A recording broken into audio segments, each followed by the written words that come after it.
continue with our Hilchot class. So today's class number 16. Mm-hmm. 16. And we start on a page. 1 second. 75, right?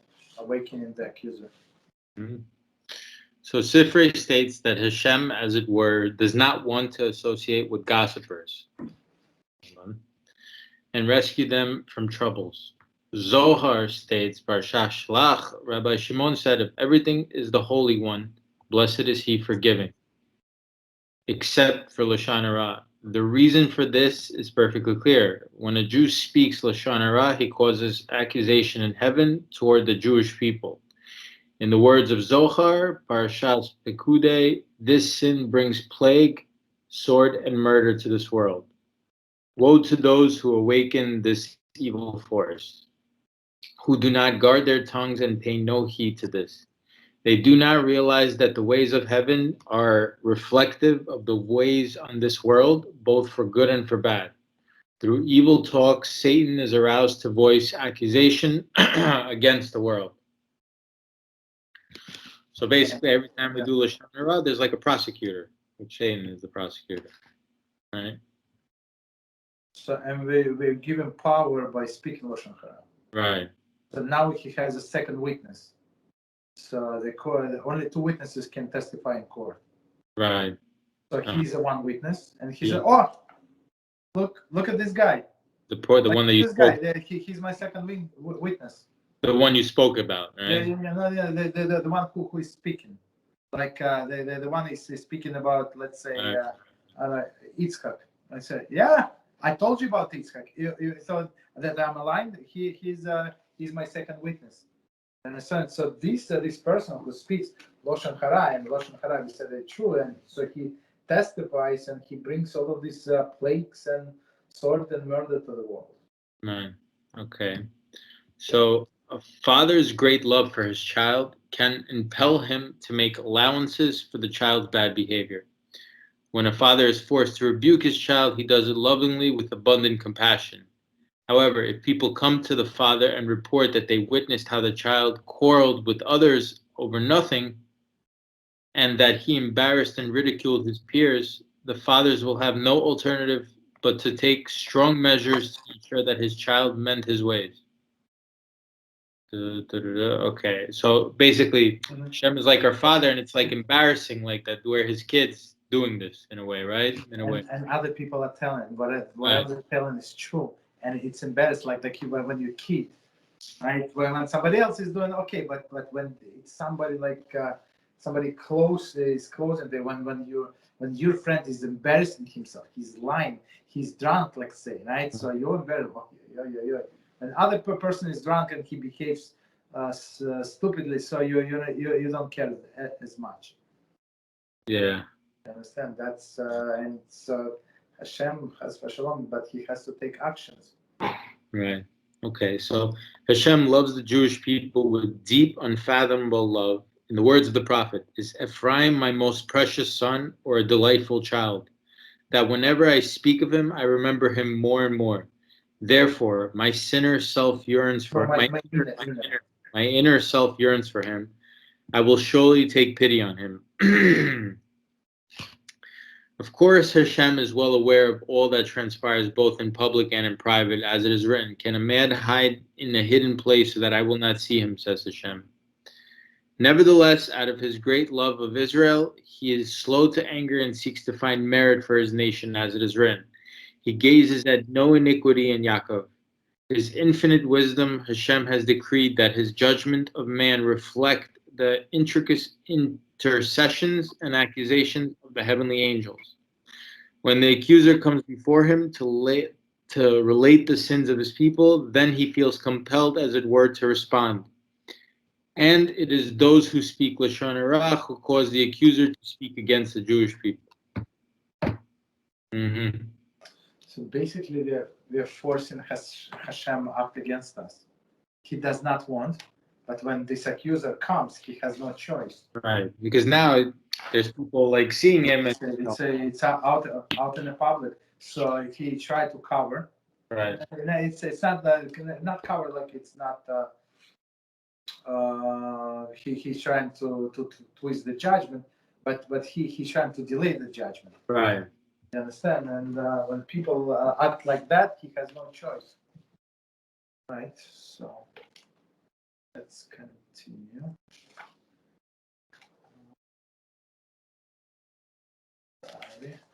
So we're on a B, right? So we're on a page 291. And we start in chapter number 4. So just to remind us, so this chapter is about, as we started reading the introduction, it's about medical advice, right? So about medical advice. Medical advice, like how a person should conduct his life, his like how he should habits, and like eating habits, other things, like so the question was asked. There were a few questions.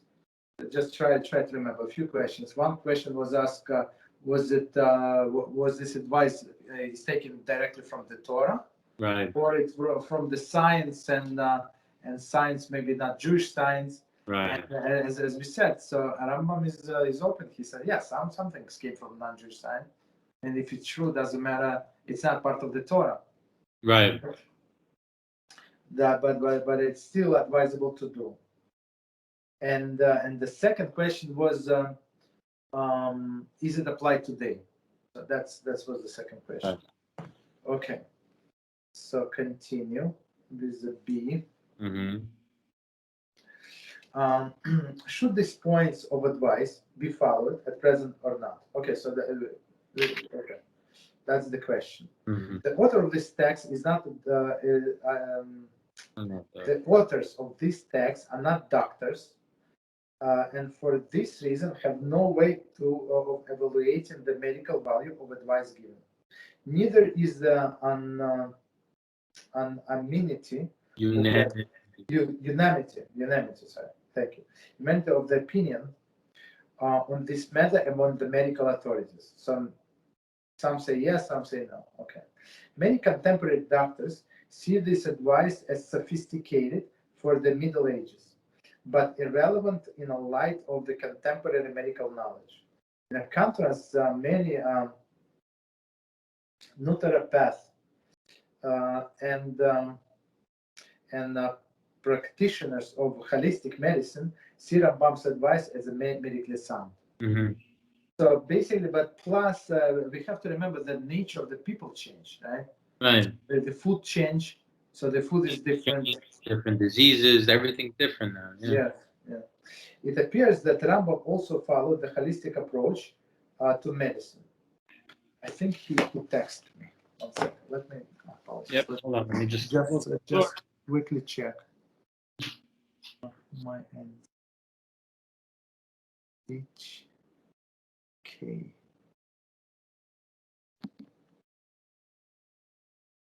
Okay, so let me try to add him. 1 second.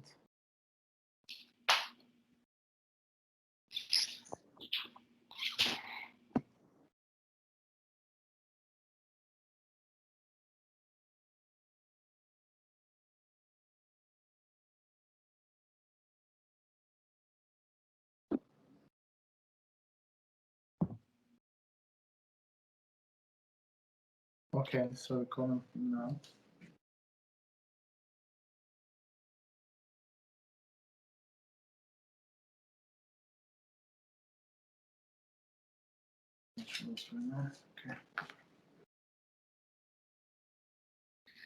Okay, so let's. It is calling him now, so let's continue. Okay. It appears that Rambam also followed the holistic approach to medicine. He believed that the body cannot be separated into the discrete systems, each with its own functions. So that's exactly what they do today, right? With all of this doctors, right? So this is a foot doctor, this is head doctor, this is ear doctor. So they separate. So, but the Rambam said so. Basically, they all should be as one, right? So he has this.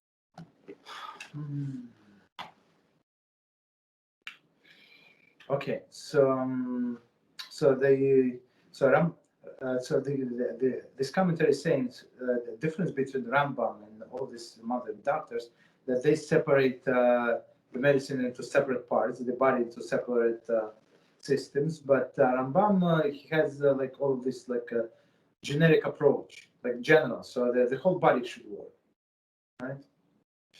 Rather, all of the system interact and must be treated as a part of the organic whole. The very structure of this chapter reflects this perspective. Material on a diet, uh, interpreted by the comments by the comments on elimination. Right, so you have to eliminate all of these things from your body. Mm-hmm. Prescriptions on a bathing contain directives relevant to intercourse. So we're going to learn about all these things. Thus, we are taught to view health as a product of integrated program or of behavior affecting the body in its totality. So all of this in relations and eating and sleeping habits, it's a part of the whole big picture. Mm-hmm. So you cannot just say sleep more, sleep less, or do this. It's not, or eat more. So it's all like a combination of things. In this context, it must also be emphasized that the concept of the medical advice for health, the goal set by Rambam in this chapter, is often ignored by contemporary medicine, which has put a far greater emphasis on the treatment of disease. So basically, the way I see it, they don't treat disease; they treat symptoms, not the disease. Right. So when somebody has have a headache, so most of the or somebody has a fever. So the problem is not that there is a fever. The problem is there's inflammation somewhere in the body. Right. And we don't know what. Just because the fever went down, it does not mean that you took care of the issue. Understand? Right, because I mean, as they say, especially nowadays, because there's more money in treatment than cure, so for them it's even, it makes sense. It's like even if you look on a spiritual level, who people don't know they're spiritually sick, so they go to like psychiatrists. Yes. Even psychiatrists, they just treat the symptom, like here's medicine, here's sit on the couch and just talk, Exactly. till no end. So it's find it interesting. Exactly. So I was talking to someone just recently, and that person told me some part of the story, and he asked my advice. Actually, it was a lady. So she asked my advice, like she asked for my approval. I said absolutely not. It's not the opposite is true. How is opposite is true? And I explained to her, and she started telling me the situation. And then I asked her if she's religious. She's not religious. So I said that there's the problem much bigger than you think. You asked me from a tiny minor issue, but the problem is that you don't know why you're alive in this world. Exactly. So let's start with a bigger issue, if you care. But it turns out that she did not care. She does not. She does not. So she wants to listen and advise you on small issue. That's it. I said, they want just to treat the symptom. Exactly. I said it's a waste of time. I don't want to disrespect you. That's not. But I want to help. If you want to be helped, if you want to be helped on your condition, this is my condition. How I want to be helped. So it's not going to work. It's like you come to the doctor and say prescribe you this, and that. How do you know? If you came to a doctor, like the way I explained to her, right? So it means that you don't know or how to address the issue, right? Absolutely. So now you're going to tell the doctors what to do. 100%. Okay, so that's right. I saw one of the things at work. I don't know. No, I'm working on somebody over there, like a good friend of mine, and while you're talking, I check his text, but I'm listening. Okay. So actually, something happened that I've been learning a lot about is that how it says that anybody who fears man, like HaShem will, or like fears anything but HaShem, like HaShem will create that fear like a reality. Yes, yeah. So yes. So we So have and all of the fears are going to come true. right. Yes. So we're in the jewelry business, and we have like another place that we send like high-end things to, like to sell for us, like consignment. Yeah. So we sent them our most expensive things. Well, my friend sent them a bunch of expensive things, like the most expensive thing we ever sent them. And he tells me, he's like, he hasn't heard anything for like a month. For a month, we haven't heard anything, which is very not like them. They're like a publicly traded company. And he's like, before I sent it, I was really nervous about it. I was scared, like they might lose it, something might steal it. And what do you know? A month later, they finally reached out and said, like, somebody stole your stuff. There's a whole case. And I was like, what? This is crazy. I was like, he's like, what? I was like, this is exactly what it says in the Torah. Like, you fear it, HaShem will make it. Like, you're scared. And he's like, really? It says that? I'm like, yeah, man. He's like, oh, man, what is going on? You know, so I found it very interesting. I was just like, it was crazy seeing it happen right in front of me. Mm-hmm. Interesting. Okay. Okay. Okay, so let's continue. In this context, it must be also emphasized that the concept of the medical advice for health, the goal set by Rambam in this chapter, is often ignored by contemporary medicine, which put a far greater emphasis on the treatment of diseases. Right. Okay, sorry, we said that. Okay, continue. Okay.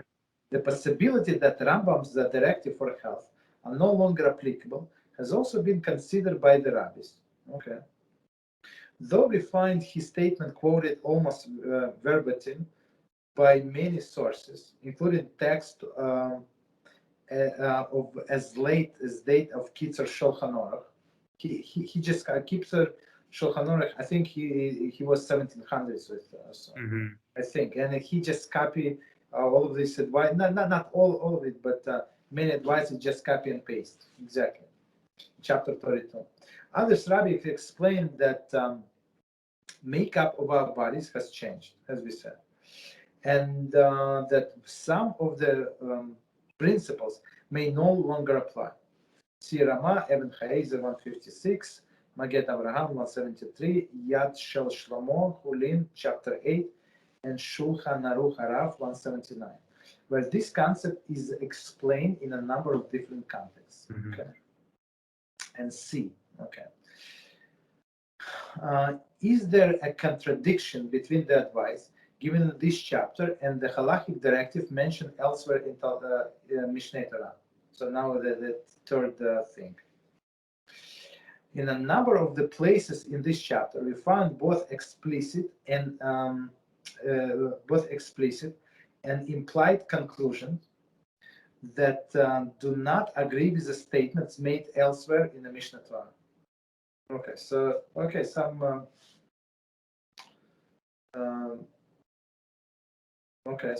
something do not match. Okay, for example, in Halacha 19, the Rambam states that it is improper to engage in sexual relations on a day before one leaves for a journey. Okay, in a contrast, in Hilchot Ishut 14:2, he states that one should engage in intercourse to satisfy one's wife before departing. So here he said no, there he said absolutely that's right. In Halachot 1 and 15, he states that elimination should not be delayed. However, he does not use the form forbidden. However, in Halachot Ma'achlot Asurot, it's forbidden foods, right? Those are forbidden. He does use this expression. Okay, this expression. In halacha number 4, he suggests 8 hours of sleep each night. So I mean in this chapter, while in Hilchot Talmud HaTorah 3:13, he speaks of optimally spending the night hours in study. There are two basic approaches to this problem. So basically, it's unbelievable that people, they knew Rambam by heart. So they say here he said that, and right, like they see the contradiction. Like, why do you say this? It's unbelievable. Just to find this question is for me mission impossible. Yeah. Okay, the Maggid Abraham explained that in this chapter, Rabbi is speaking strictly from the standpoint of health and does not consider the other halachic issues, which makes sense. What is good for the body of this person, for health of this person? Once a person knows the proper medical perspectives, he should try to adapt his life to these norms to the fullest degree possible. However, on no account should halacha be sacrificed for the sake of the general directive on health. I mean, he's very clear. So this is halacha, and this is what is good to do. So what is good to do is not a halacha. Right. I mean, there is general halacha to be healthy. So that's what Rambam say.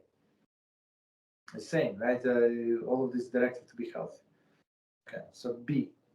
There are no contradictions between the sets of two directives, and the more detailed analysis of the matter will reveal how the apparent contradiction can be resolved.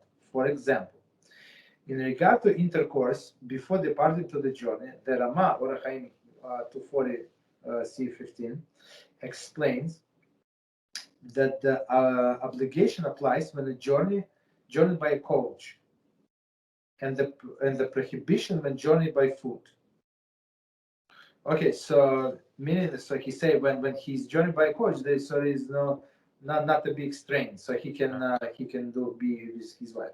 But when he's journeying on the foot and he has to go up the hill and down the hill and through the forest, so he needs his strength, right? So it's like it's life dangerous, right? Endangering his life. Similarly, in other cases, there is no conflict between the guidelines the Torah sets for our behavior and those that are appropriate for our health. Okay, one more time, last sentence. Similarly, in other cases, there is no conflict between the guidelines the Torah sets for our behavior and those that are appropriate to our health. Those interested in more detailed treatment of the Rambam's medical teachings should consult his scientific writings, in particular his regimen on health and medical aphorisms, where much of the subject matter is discussed in great depth. Okay, I mean, for me, this is good enough. I don't need like many explanations, and unless we know for sure that it's not good today, all of the doctor or scientists say it's not good, so we can. It's very proper to follow it. Okay, so let's start chapter 4, halacha 1, and it says. So let's read the whole halacha without the commentaries. Actually, there are only minimal commentaries, so we can do this commentaries. Okay. Since maintaining a healthy and sound body is among the ways of God, the commentaries say, this recalls the way of God, referring in chapter 1, halacha 7, that describes the middle path and the command to walk in his ways, mentioned in chapter 1, halacha 6. Okay, so one more time the whole sentence. Since maintaining a healthy and sound body is among the ways of God, for one cannot understand or have any knowledge of the Creator if he is ill.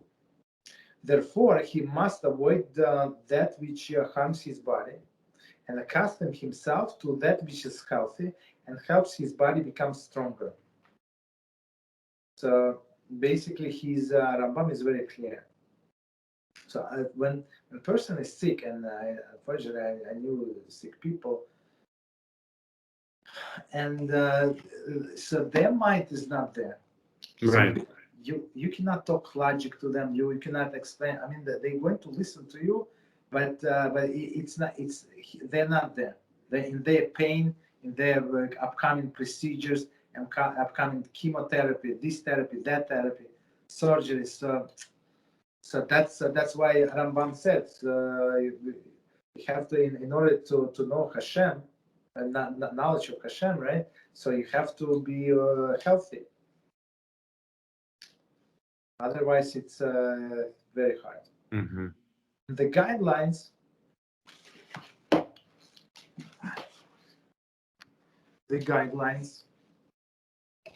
apologize. apologize about this. Okay. The guidelines are as follows: person should never eat unless he's hungry. That's a big one, no? Right. The person should never eat unless he's hungry. So, and many times, especially in our society, in our generation, people eat because they're not because they're hungry or not hungry. They eat because they're bored.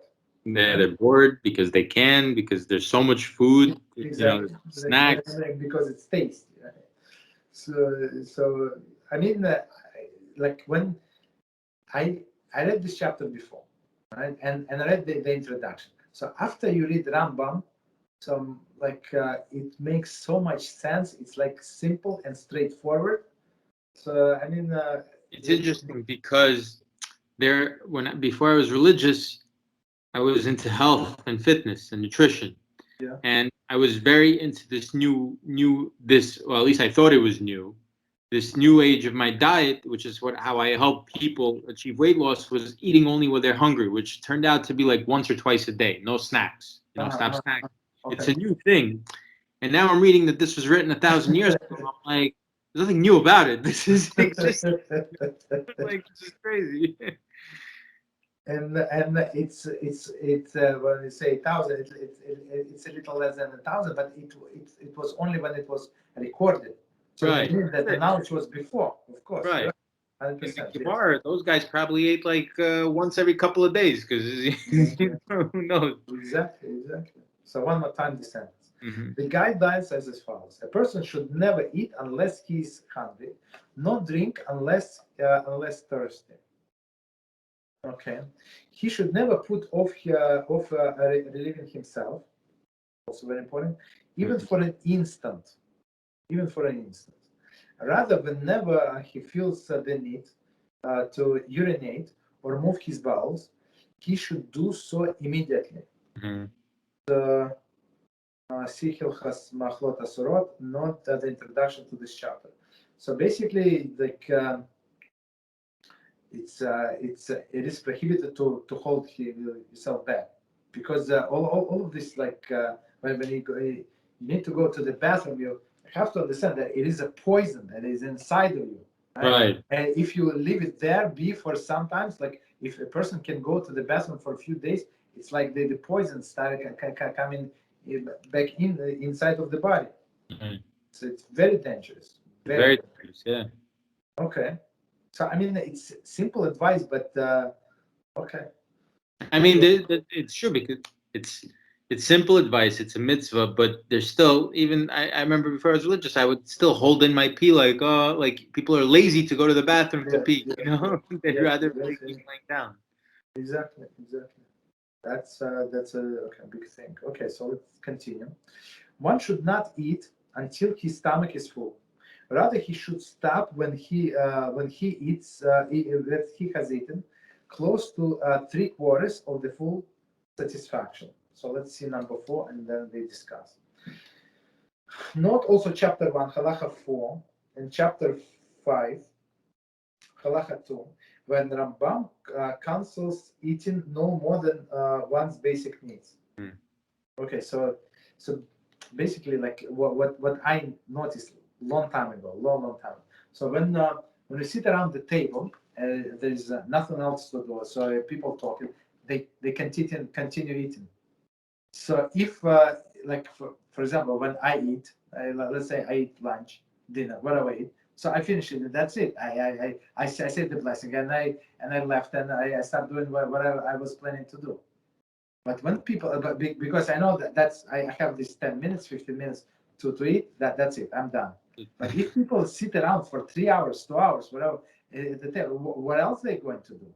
Especially like it's a buffet almost. Exactly. And you full, and you have no room, but you still okay. Well, so because person is bored, so he's going to continue eating. Yeah. So that's one of the things that I don't do. Yeah, go ahead. Sorry. Go ahead. No, I'm sorry. Go ahead.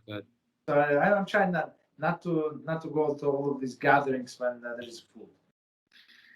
That's why I try to limit my indulgence only on Shabbat. Like we cook a lot, in my house. So like on Shabbat. So like that's the only time I let myself go, and I'm like, it's Shabbat. For Hashem. Yes, Only yes. Shabbat. I just eat. Okay, that's a proper way. Yeah. One should drink only a small amounts of water during the meal. And mix it with wine. I don't know why.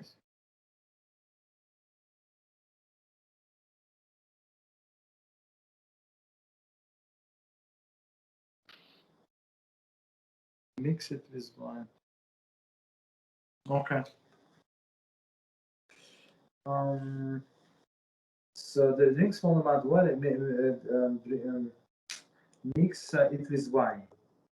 Then the food begins to be digested in his intestines, right? So he may drink what is necessary. Right. However, he should not drink much water, even when the food has been digested. So water, so basically, you hear many times that people say drink more water. It's not always good, right? Yeah, I've heard that even from my grandma. She says it's not good to drink so much water while you're eating. Mm-hmm. And it all comes from this. Like, it's unbelievable. Yeah, when the food begins to digest, he may drink what is necessary. So basically, yeah. However, he should not drink much water even when food has been digested. Okay. One should not eat until he has checked himself thoroughly, and he does not need to relieve himself. Okay, he does not need to relieve himself. So basically, before going to eat, you have to make sure that you don't need the bathroom. He should not eat until he has taken a stroll, which suffices to raise his body's temperature. Okay, that's very interesting, right? So meaning, why is that? The way I understand. So if the food is cold inside, so the body would have to raise the temperature of the food. Right. That's the way I understand. Maybe. When yeah. So that's why in all of these Eastern countries, right? All of these people from that live in a desert, they don't drink ice water. Yeah, no. They drink hot tea. Yeah, they do. Like Tashkent, Uzbekistan, they all. Everywhere, all of the Bedouins in Israel, like everywhere, they drink hot tea. Why is that? So it's opposite. So the cold water, so now it takes all of the resources from the body to bring the temperature to the. Oh, yeah, makes sense. Because especially if they're already blended in with the environment, why would they change the internal environment if everything around it is the same? Now their body can use up the resources. Now yeah, like you shock the body, so it's right. not good. Exactly. And then that's why it says, even health-wise, they always say like don't drink cold water, like because your internal temperature is one way. Like you should always drink room temperature water. Exactly. You know? Exactly. Interesting. This is unbelievable. Yeah. Okay, so continue. So we finish on the body temperature. Continue. Alternatively, he should work or exert himself in some other way. Okay. The rule is that he should engage in his body, and exert himself in a sweat producing task each morning. So let's read it again and try to understand. Alternatively, he should work or exert himself in some other way. So meaning to raise his body temperature. The rule is that he should engage his body and exert himself in a sweat-producing task each morning. Let's become clear. Not further remarks on exercise halachas 14 and 15. Okay. Afterwards, back to the text. Afterwards, he should rest slightly until he regains composure, and then he should eat. Okay, but you know what? In some sense, that's exactly what we do, right? So you when we wake up, we don't start eating right away, right? Right. So you go to the shul, you walk there, you walk back, you do this, you do that, and mostly after some period of time you eat. Right. So it's not right away. So I think most people aren't even hungry when they wake up, like because their body's like, it's not like you wake up hungry. Like you have to develop that hunger first, I guess. Exactly. if he were to bathe in a hot water after exerting himself, it would be beneficial. Afterwards, he should wait a short while and eat. So that's another rule. It's not proper to eat right after shower. Right. Oh, interesting. Okay. Right. So I mean, wait a short while. Okay. He does not say the short while, but No, he says afterwards he should wait a short while and eat. no. I mean, what I'm trying to say, I'm not sure how long is short while. Oh yeah, he doesn't give an exact time. No, probably. But you know, when you go out of the shower, like you are like hot from inside, right? So it's you not probably proper to get out of the shower, you get dressed, you do your thing, and you still have all So this. maybe that's how you warm up your food, whatever. So that's how you have another 10 minutes. Okay, so continue. Number 3. One should always eat while seated or reclining on his left side. Okay, so let's see. That's what we do on Pesach, right? Number 6. In Talmudic times, it was customary for men of position to eat reclining on the couches, as was customary in Greek and Roman circles. The advice to favor the left side is derived from Pesachim 108a, which speaks about reclining at the Passover Seder. It explains that if one reclines on the right, it is possible that the food may enter the windpipe rather than the gullet and cause the person to choke, which is practically. But for us, the practical thing that we can derive from here that you have to be seated. When you eat, you have to sit down. He should not walk about, exert himself, subject his body to the startling influence. I'm not sure, I don't know, maybe he's riding a horse or something. Probably, yeah. Back and forth, or he's eating in his car and he's like a brake and a gas and brake and gas. Yeah, that's not good. Nor take a stroll until the food has been digested in his intestines. So let me read this one more time, this sentence. He should not walk about, exert himself, subject his body to the startling influence, nor take a stroll until the food has been digested in his intestines. So I would say it depends on the meal. So I would maybe 15 minutes, 30 minutes. Anyone who takes a stroll or exerts himself after eating brings serious and harmful illness upon himself. That's dangerous. So I'm sure, I would say maybe I don't know, construction workers, or when after the lunch they started bending down, picking up the heavy things and all these things. So that's I would say the example of this. So it's not proper. So as we're going to see, it depends on the meal. Okay. I don't know why. Okay. So number 4.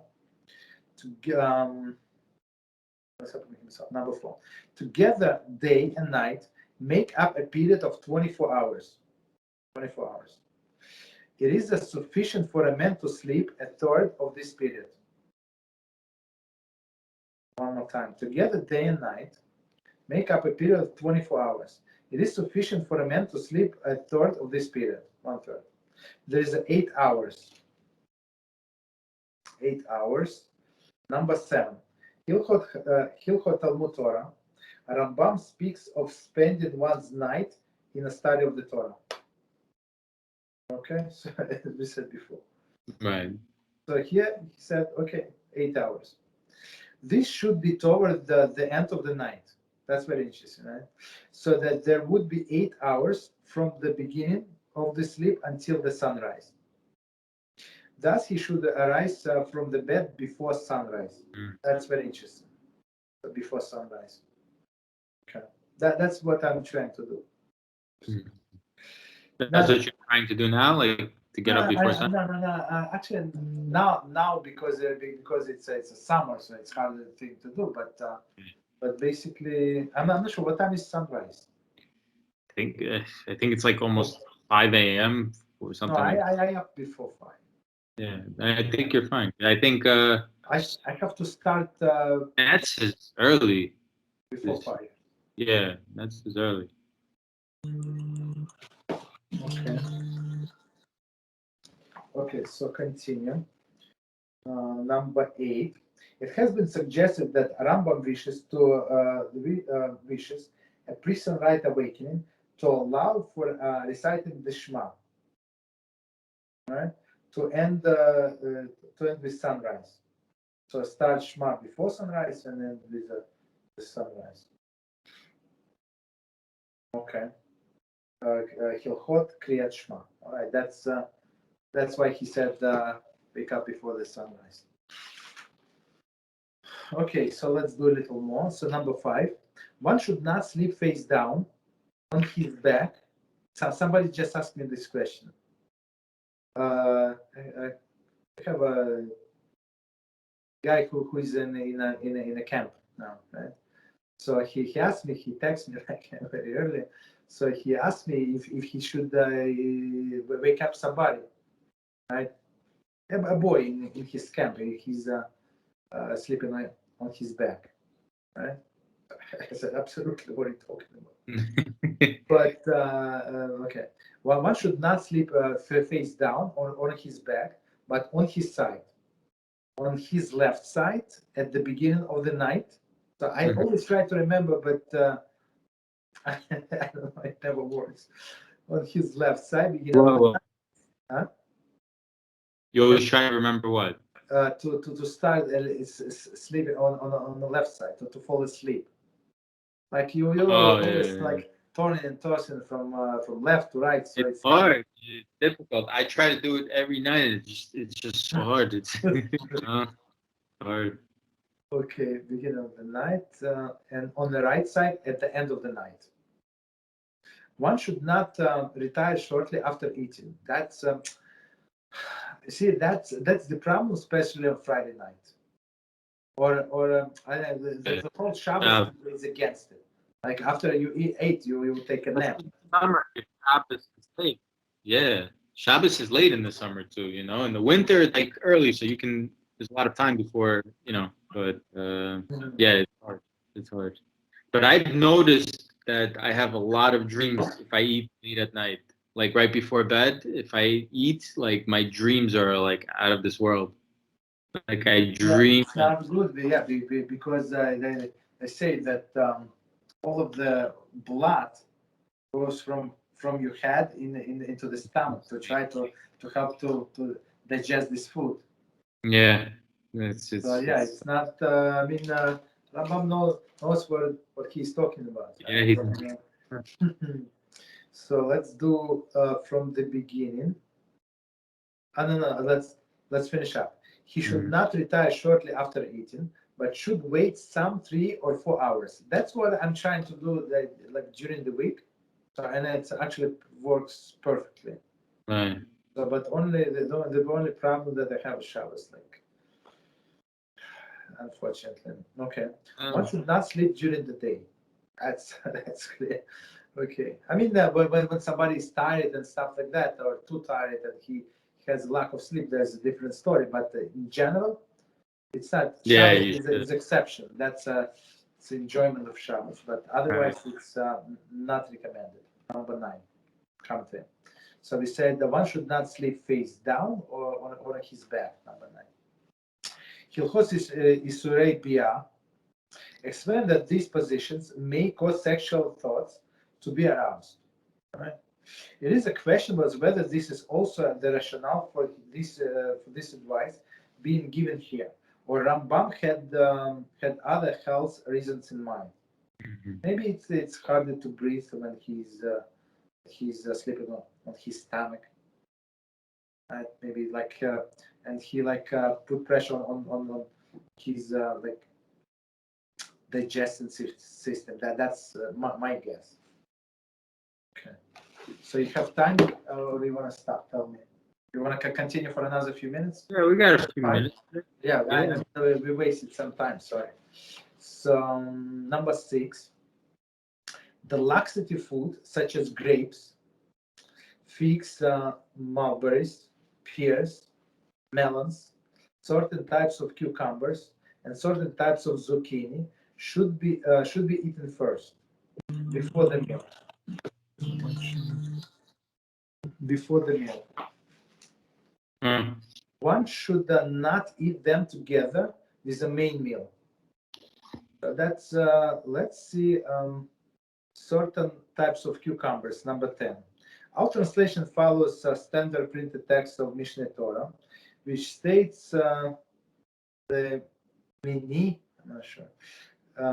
The state mini. However, many manuscripts and early printed edition have this. Sure how to read. The heart of the fruit. Heart of the fruit. The seed and the pulp. The latter term would seem more appropriate in the light of some of the Rambam statement in Regimen of Health. What is it? So some types of cucumbers and certain type of zucchini. Let's see, number 11. Our translation based on Rav Kappa, interpretation of Rambam's commentary to the Mishnah. Modern Hebrew has interchanged the translation of these terms. Interesting. There may be debate over our translation of some of other species of fruit. Thank you, and vegetables mentioned in this chapter. Interesting about this note about the modern Hebrew. Right? Change these things. Okay. So. So one should not eat them together with the main meal. So all of the laxative they say eat before, right? And then eat together with the main meal. Okay. Another one should wait until they have descended from the upper stomach, and then eat his meal. So mulberry, pears, melons, but. So this, in some cultures, they eat this fruit salad, right? So, but this they usually, I don't know, in France, and I think in France or in other countries, so they use they eat these fruit salads before the main meal, before the main course. Right. So they would eat these melons. So I'm not sure if they're going to wait and as Rambam said until they descended from upper stomach, and I'm not sure about that, but that's what they do. So I was always wondered, like, why would he eat fruit? Fruit you usually eat as a dessert at the end of the meal. Right. Right, but that's not what the Rambam say. Interesting. I mean, maybe some other like I don't know if you want berries or stuff like that. So maybe there is no problem. But this what is it? Melons and pears and stuff like that. Okay. Food which are constipating, such as pomegranates, quinces, I'm not sure what is it, apples, and crastuminian pears, should be eaten immediately after the meal and not in quantity. So they're constipated, so which is interesting. Apples also constipated. So after the meal and not in small amounts. Okay. Okay, last one and we stop. Number 7. A person who desires to eat poultry and meat in one sitting should eat the poultry first. So basically, with a lighter food, he goes first. Right? Similarly, if he desires to eat both eggs and poultry, he should eat the eggs first. If he desires to eat both meat and large cattle and that of the small cattle, he should eat the meat of small cattle, really like sheep, right? First.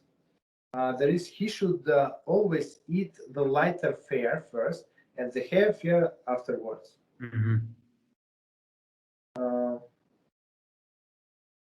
So when one said that large cattle, number 12, this is I'm not sure how to. Yeah, it's the bovine family. It's like beef. Bovine. Yeah, bovine family. The second, bovine family. Okay. Meaning the smaller one. Okay, so we can stop here. Okay. I apologize for all of this interruption. It's a little. And I usually put myself on hours that do not disturb, and all of these calls do not go through. All right. So thank you very much.